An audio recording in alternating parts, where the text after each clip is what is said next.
हवाई हमलों में हमास के 200 से अधिक ठिकाने तबाह, 1200 इजरायलियों की मौत।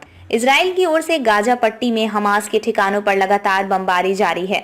इजराइल और आतंकी संगठन हमास के बीच युद्ध में बुधवार तक 1200 इजरायलियों की मौत हुई है। मंगलवार रात भर इजरायली वायुसेना ने गाजा के अल फुरकान पड़ोस में 200 से अधिक ठिकानों पर हमला किया, जिसे इजरायली वायुसेना ने हमास के लिए आतंक का घोंसला कहा है। इजरायली वायुसेना के मुताबिक गाजा के अल फुरकान से ही हमास की तरफ से इजराइल के खिलाफ कई गतिविधियां की जाती हैं। सेना के मुताबिक पिछले 24 घंटों में इलाके में इजराइल का तीसरा हमला था। इजरायली सेना की तरफ से कहा गया है, IDF आतंकवादी संगठन हमास के बुनियादी ढांचे के खिलाफ शक्तिशाली कार्रवाई करना जारी रखेगा, जिसका लक्ष्य इजराइल के खिलाफ आतंक है और गाजा पट्टी में बड़े पैमाने पर हमले जारी हैं। सेना ने कहा कि पूरी पट्टी में हमास के निशाने पर हथियार भंडारण सुविधाएं, कमांड और नियंत्रण केंद्र, नौसैनिक संपत्ति और बहुत कुछ थे। फिलिस्तीनी इस्लामिक जिहाद आतंकवादी संगठन के रॉकेट बल द्वारा इस्तेमाल किए जाने वाले परिचालन मुख्यालय पर भी हमला किया गया। सीमा क्षेत्र पर नियंत्रण, हटाए गए प्रतिबंध। इजरायली रक्षा मंत्री योव गैलेंट ने मंगलवार रात दक्षिण की यात्रा के दौरान सैनिकों से कहा, हमने सभी प्रतिबंध हटा दिए हैं, सीमा क्षेत्र पर नियंत्रण हासिल कर लिया है और पूर्ण हमले की ओर बढ़ रहे हैं। मंत्री ने कहा, आपके पास यहाँ की स्थिति को बदलने की क्षमता होगी।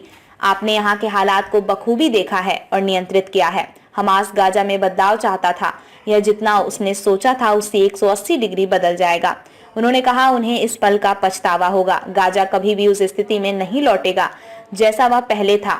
जो कोई भी सिर काटने, महिलाओं की हत्या करने, नरसंहार से बचे लोगों की हत्या करने आएगा, हम उन्हें अपनी पूरी ताकत से और बिना किसी समझौते के खत्म कर देंगे।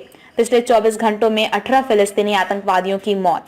IDF के प्रवक्ता रियर एडमिरल डैनियल हगारी ने बुधवार को कहा कि पिछले 24 घंटों में इजरायली बलों ने 18 फिलिस्तीनी आतंकवादियों को मार गिराया है, जिन्होंने 7 अक्टूबर को हमास के हमले के दौरान इजरायली क्षेत्र में घुसपैठ की थी। हगारी ने कहा, ये वही आतंकवादी हैं जो गाजा में वापस नहीं भागे थे। वे सीमा के पास छिपने के स्थानों में हैं, इसलिए स्कैन किए जा रहे हैं। अनुमान है कि पट्टी के आसपास के क्षेत्र में हजारों सैनिक हैं। IDF ने मंगलवार को कहा कि शनिवार सुबह हमास द्वारा सीमा पर छापेमारी शुरू करने के बाद से इजराइल में लगभग 1500 फिलिस्तीनी आतंकवादी मारे गए हैं। हगारी ने कहा कि युद्ध शुरू होने के बाद से हमास ने देश के दक्षिण और केंद्र को निशाना बनाकर इजराइल पर लगभग 5000 रॉकेट दागे हैं। उन्होंने वरिष्ठ हमास आतंकवादियों के खात्मे को सेना की सर्वोच्च प्राथमिकता के रूप में परिभाषित किया है।